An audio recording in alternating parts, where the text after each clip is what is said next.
Computer থেকে শুরু করে নথিপত্র সেগুলি কিন্তু ওপর থেকেই তারা নিচে ফেলে দেন এবং তারপর সেই সমস্ত জিনিসপত্রকে একত্রে করে একেবারে জ্বালিয়ে দেন। মার্ক করে দেখাচ্ছি আমরা সেই ছবি, দেখতেই পাচ্ছেন, যেখানে এই ওসমান হাদির মৃত্যুর খবর ছড়িয়ে পড়তেই বৃহস্পতিবার রাতে তারপরে কিন্তু রীতিমতো ভাঙচুর চালানো হয়, অগ্নিসংযোগের ঘটনায় আতঙ্কিত পরিবেশ এবং আতঙ্কে থাকেন সাধারণ জনগণ। পুলিশও কিন্তু পরিস্থিতি সামাল দিতে পারছিলেন না। আমরা মার্ক করে প্রত্যেকটা ভিজুয়াল আপনাদের সামনে রাখছি, দেখতেই পাচ্ছেন যে এইভাবে পরিস্থিতি সামাল দিতে পরবর্তীতে পুলিশের বিশাল বাহিনী সেখানে উপস্থিত হয়, টিয়ার গ্যাস নিক্ষেপ করা হয়। বেশ কয়েকজন এই ঘটনায় পুলিশ এবং ছাত্র নেতাদের আন্দোলনে বা বিক্ষোভে কিন্তু বেশ কয়েকজন আহত হন এবং তাদেরকে হাসপাতালে ভর্তি করা হয়। কিন্তু আরো একটা বিষয় যে শুধুমাত্র যে ভাঙচুর অগ্নিসংযোগ এমনটা নয়, এতে কিন্তু প্রাণ খোয়াতে হলো আবারও সাংবাদিকদেরও। যে পরিস্থিতি ইতিমধ্যেই বিরাজ করছে গোটা বাংলাদেশে, আবারও ভাবাচ্ছে সাধারণ মানুষকে, দেখতেই পাচ্ছেন। আমরা বিস্তারিত জানবো এখনের কি আপডেট রয়েছে, আমরা বিস্তারিত জানতে নিউজ রুমে চলে যাব। প্রতিনিধি তন্ময় দে আমাদের সঙ্গে যুক্ত হয়েছে। তন্ময়, আমাদের সঙ্গে তুমি রয়েছো এবং বলতে হবে যে পরপর যে কয়েকটা ঘটনা, প্রথমে হাসনাত আব্দুল্লাহ তার মুখে সেভেন সিস্টার্সকে বিচ্ছিন্ন করে দেওয়ার হুঙ্কার, তারপরে আমরা দেখলাম তার মুখে বাংলাদেশের হাই কমিশনারকে লাথি মেরে সে বের করে দেবে এই নিদান দিয়েছিল। এরপর যখন হাদির মৃত্যু হয়েছে এবার, তারপর দেখা যাচ্ছে যে ঢাকার রাজপথ দখল করে নিয়ে সংবাদ মাধ্যমকে আক্রমণ, সাংবাদিকদের আক্রমণ এবং বারবার এই ধরনের ঘটনা। কার উস্কানিতে হচ্ছে? ইউনূস কি ভাবছে? কারা সাহায্য করছে এদের? কি মনে হয়? দেখো সোনালী, আমরা গত 3 দিন ধরে আমরা দেখাচ্ছি যে একের পর এক যে ভারত বিরোধী বক্তব্য দিচ্ছিল হাসনাত আব্দুল্লাহ, যে একজন ছাত্রনেতা বাংলাদেশের, একের পর এক যে ভারত বিরোধী বক্তব্য দিয়ে যাচ্ছিল, আমরা সেটা কিন্তু 3 দিন ধরে আমরা দেখাচ্ছি।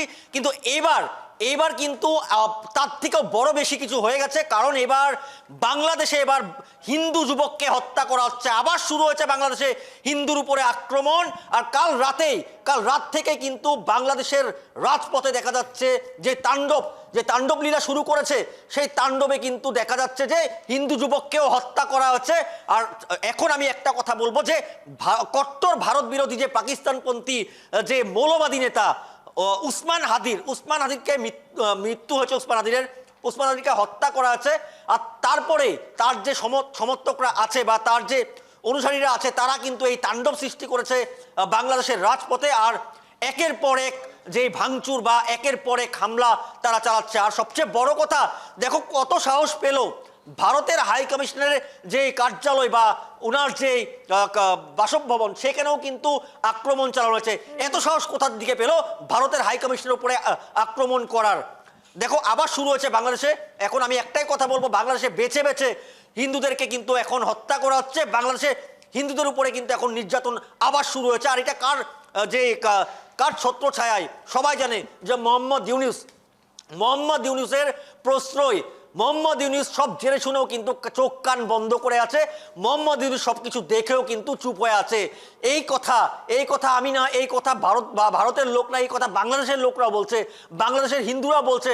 এখন বাংলাদেশের হিন্দুরা কিন্তু এখন সাহায্য চাচ্ছে, কারণ বাংলাদেশে এখন হিন্দুর উপরে আক্রমণ চলছে। আর বাংলাদেশে এখন আজ দেখা গেছে যে হাই কমিশনারের উপরেও আক্রমণ চলেছে। এত বড় সাহস কোথার দিকে পেল যা হাই কমিশনারের কার্যালয় বা হাই কমিশনারের যে বাসভবন, সেখানে আক্রমণ চালাতে পারে? তার সাথে সাথে বাংলাদেশের যে দুটো পত্রিকা ইতিমধ্যে সবাই জানে, আমি যে দুটো নাম তুমিও বললে স্বর্ণালী, প্রথম আলো আর ডেইলি স্টারের যে ঢাকার যে কার্যালয়, সেগুলো কিন্তু ভাঙচুর চালিয়েছে। যেহেতু তারা ভারতের কথা কিছু লিখেছিল, তারপরেও এই আক্রমণ চালিয়েছে। অর্থাৎ যে ভারত বিরোধী যেগুলো কার্যকলাপ এখন কিন্তু বাংলাদেশে শুরু হয়ে গেছে। আর এবার কিন্তু ভারত চুপ থাকবে না। প্রথমে সেভেন সিস্টার নিয়ে মোহাম্মদ ইউনূস নিজেই বলেছিলেন, আর তারপর মোহাম্মদ ইউনূসের যে আশীর্বাদ, সেই আশীর্বাদ নিয়ে তারপর কিন্তু হাসনাত আব্দুল্লাহ বলেছে অনেক হয়ে গেছে, ভারত এবার চুপ থাকবে না। ভারত কিন্তু অনেক সহ্য করেছে। এই পাকিস্তানপন্থীর যারা মৌলবাদী, তাদের কিন্তু কথা এখন আর চলবে না, এখন আর শুনবে না। এবার কিন্তু ভারত জবাব দিবে। আর যদি এবার বাংলাদেশে যদি হাই কমিশনের উপর কোনো ঘটনা ঘটে, তাহলে সরাসরি দায় হবে মোহাম্মদ ইউনূস। আর মোহাম্মদ ইউনূসকে এবার জবাব দিতে তৈরি হয়েছে কিন্তু ভারত।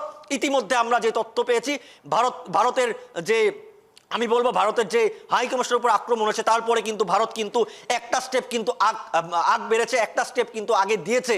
অর্থাৎ এখনো সময় আছে, বাংলাদেশ এখন যে হিন্দুর উপরে আক্রমণ বন্ধ করুক বা ভারত বিরোধী যেই বক্তব্য বা ভারত বিরোধী যেই কাজকর্মগুলো আছে সেগুলো বন্ধ করুক, না হলে কিন্তু ভারত কিন্তু এবার ব্যবস্থা নিবে, ভারত এবার উত্তর দিবে। অনেকদিন ভারত চুপ ছিল, আর বাংলাদেশের যে বাংলাদেশ এখন যে চলছে তারা কিন্তু একটা, আমি বলবো সবচেয়ে বড় মূর্খ ছাত্র নেতা, কারণ নিজের দেশকে নিজে জ্বলাচ্ছে, সেখানে কিন্তু অন্য কেউ জ্বলাচ্ছে না। তাদের দেশকে তারাই ক্ষতি করছে, তাদের দেশকে তারাই সর্বনাশ করছে, এখানে বাইরের কেউ করছে না।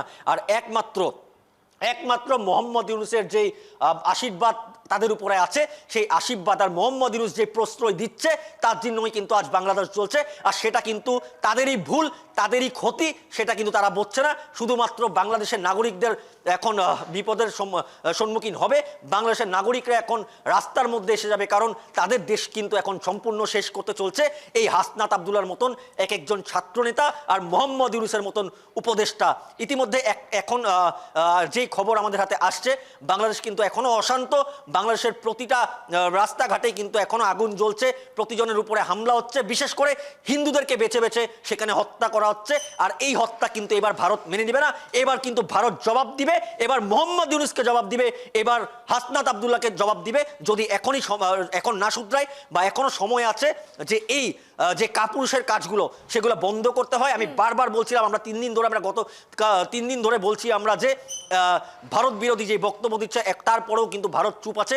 কিন্তু এবার হাই কমিশনের উপর যে আক্রমণ হয়েছে, সেই আক্রমণের পর কিন্তু চুপ থাকবে না ভারত, এবার কিন্তু জবাব দিবে। তাই আমি এখনো বলছি যে ভারতের হয়ে আমরা এখনো সবাই বলছি, এখনো টাইম আছে, শুধরে যাও, হিন্দুদের উপরে আক্রমণ করা বন্ধ করো। আর মোহাম্মদ ইউনূসকে বলবো, আপনার নজরের নিচে যেগুলো সবকিছু হচ্ছে আপনি ব্যবস্থা গ্রহণ করুন। শুধুমাত্র প্রেস মিট দিয়ে বা বাংলাদেশের জনতাকে সম্বোধন করে কিন্তু আপনার কাজ হবে না। আপনি একটাই কাজ করুন, আপনি অশান্ত বাংলাদেশকে এখন শান্ত করুন, আর হিন্দুকে সুরক্ষা দিন, বাংলাদেশে যাতে কোনো পরবর্তী সময় কোনো হিন্দুর মৃত্যু না হয়। স্বর্ণালী। তন্ময়, আরো একটা প্রশ্ন তোমার কাছে। আমরা যেভাবে কথা বলছিলাম, এই যে ওসমান হাদি কট্টর পাকিস্তানপন্থী একজন নেতা, এবং সেই নেতা বাংলাদেশের সামনে নির্বাচন রয়েছে, সেই নির্বাচনে কিন্তু পদপ্রার্থী হিসেবে দাঁড়ানোর জন্য ভাবছিল, সে বিভিন্ন জায়গায় গিয়ে লিফলেট বিলি করেছে, এবং তখনই কিন্তু 12ই ডিসেম্বর তাকে গুলি করা হয়, সে গুরুতর আঘাতপ্রাপ্ত হয়, তাকে সিঙ্গাপুর নিয়ে যাওয়া হয়, এবং তারপর 18ই ডিসেম্বর গতকাল রাতে তার মৃত্যু হয়েছে। তারপরই উত্তপ্ত পরিবেশ। অর্থাৎ ভাবো, যেই দেশে একজন পাকিস্তানপন্থী কট্টর নেতা নির্বাচনে দাঁড়াতে যাচ্ছেন, সেই দেশ চালাতে যাচ্ছে কার মদতে? অবশ্যই এটা স্পষ্ট যে ইউনূসের মদতেই এইবার কিন্তু তাদেরকে এই প্রশ্রয় দেওয়া হচ্ছে। সেই দেশের ছাত্র নেতারা নিজের দেশকে এইভাবে জ্বালিয়ে পুড়ে খাচ্ছে, তারা ভুলে যাচ্ছে যে ভারত কিন্তু সবসময় বন্ধুত্বের হাত বাড়িয়েছে। কি মনে হয়, ভারতের এবার তো একটা স্টেপ নেওয়া উচিত? পাকিস্তানের মতো যেভাবে অপারেশন সিঁদুরে তারা জবাব দিয়েছে, বাংলাদেশকে তো জবাব দেওয়া উচিত। একদম স্বর্ণালী, দেখো আমি কিছুক্ষণ আগে বলেছিলাম যে অপারেশন সিন্দুর হয়েছে, বেশি দিন হয়নি, আমাদের সব কিছু এখনও রেডি আছে। আর হয়তো ভারত এই কথা কোনোদিন চাবে না, কারণ বাংলাদেশের সাথে ভারতের কোনো যে পার্থক্য, সেই পার্থক্য হয় না। আমি কালকেও বলেছিলাম কথাটা যে ভারতের রুপি আর বাংলাদেশের টাকার মধ্যে বহুত ডিফারেন্স আছে। তাই বাংলাদেশ জানতে হয়, হাসনাত আবদুল্লাহ জানতে হয়, মোহাম্মদ ইউনূস জানতে হয় যে ভারত কোথায় আর বাংলাদেশ কোথায়, সেই কথাগুলো মাথায় রাখতে হবে। আর যে বারবার সেভেন সিস্টার বলে, আমি এখনও বলবো, সেভেন সিস্টার কি তোমাদের দাদুদের সম্পত্তি? যখন বলবে সেভেন সিস্টার কেড়ে নিব, যখন বলবে সেভেন সিস্টার ভারতের দিকে বিচ্ছিন্ন করব, তোমাদের দাদুদের সম্পত্তি না সেভেন সিস্টার। আর সেভেন সিস্টারের দিকে নজর কিন্তু আগেও ছিল মোহাম্মদ ইউনূসের, কি এবারও হয়েছে। মোহাম্মদ ইউনূসের প্রশ্রয়তে, মোহাম্মদ ইউনূসের আশীর্বাদে কিন্তু এবার ছাত্রনেতা হাসনাত আবদুল্লাহ একটা মঞ্চের মধ্যে বলেছে যে সেভেন সিস্টারকে ভারতের দিকে বিচ্ছিন্ন করবে। আমি তাই হাসনাত আবদুল্লাহকে আজও বলছি, তোমার দাদুর সম্পত্তি না সেভেন সিস্টার, যে তুমি যখন বলবে তখন তুমি ভারতের দিকে বিচ্ছিন্ন করতে পারবে। আর সবচেয়ে বড় কথা যে শেখ হাসিনা বলছে যে ভারত শেখ হাসিনাকে আশ্রয় দিয়েছে। আমি একটা কথা কালো বলেছিলাম যে শেখ হাসিনাকে আশ্রয় কেন দিবে?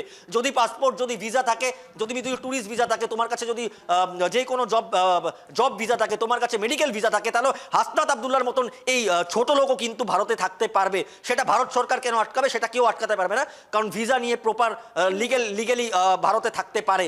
আর আওয়ামী লীগ যেহেতু বলা যাচ্ছে যে কট্টর যে ভারত বিরোধী যে পাকিস্তানপন্থী মৌলবাদী নেতা ওসমান হাদি কাদিরকে যে হত্যা করা আছে আওয়ামী লীগ, সেটা কিন্তু তাদের হাতেও কিন্তু কোনো তথ্য নেই। তারা কিছু একটা ইস্যু চেয়েছে, ইস্যুটা নিয়েই কিন্তু তারা আজ বাংলাদেশ জ্বলাচ্ছে, বাংলাদেশকে অশান্ত করছে, আর সব কিছু দেখে শুনেও কিন্তু চুপ। এই যে মোহাম্মদ ইউনূস যিনি উপদেষ্টা বলছে, যিনি বাংলাদেশের উপদেষ্টা, তিনি কিন্তু চুপ। বেশ, আর ধন্যবাদ। সবচেয়ে বড় কথা এই যে এখন আমি আবার বলবো স্বর্ণালী, যদি হিন্দুর উপরে আক্রমণ বন্ধ না হয়, ভারত বিরোধী এই বক্তব্যগুলো যদি বন্ধ না হয়, এবার কিন্তু ভারত যে বাংলাদেশের উপরে কিন্তু যে ব্যবস্থা নেবে সেটা কিন্তু একদম খাটাং। একদম ধন্যবাদ তোমায় তন্ময়, আমরা বিস্তারিত আপডেটটা তুমি তুলে ধরলে, এবং অর্থাৎ যেমনটা আপনারা বুঝলেন যে এইবার পরিস্থিতি যতই কিন্তু সময় গড়াচ্ছে, যে সামনে বাংলাদেশের নির্বাচনও আসছে, ততই কিন্তু উত্তপ্ত হয়ে উঠছে বাংলাদেশ একাধিক ইস্যুতে। এবং কবে ঠান্ডা হবে বাংলাদেশ, সেদিকে আমাদের নজর থাকবে। কার মদতে এত প্রশ্রয় পাচ্ছে ছাত্র নেতারা, এবং তারপর পুলিশকে অমান্য করে এইভাবে ভাঙচুর চালাচ্ছে তারা গণমাধ্যমের অফিসে, সাংবাদিকদেরকেও তারা ছাড়ছে না। এবং অন্যদিকে ভারতের যে বাংলাদেশের যে হাই কমিশনার, তাদের অফিসেও কার্যালয়েও ভাঙচুর তারা চালায়। একই সঙ্গে বঙ্গবন্ধু মুজিবুর রহমানের যে বাড়ি, সেখানেও তারা ভাঙচুর চালায়। অর্থাৎ কোথাও গিয়ে একেবারে স্পষ্ট তাদের এই উগ্রপন্থী বা মৌলবাদীদের কট্টরপন্থী ভাবাবেগ।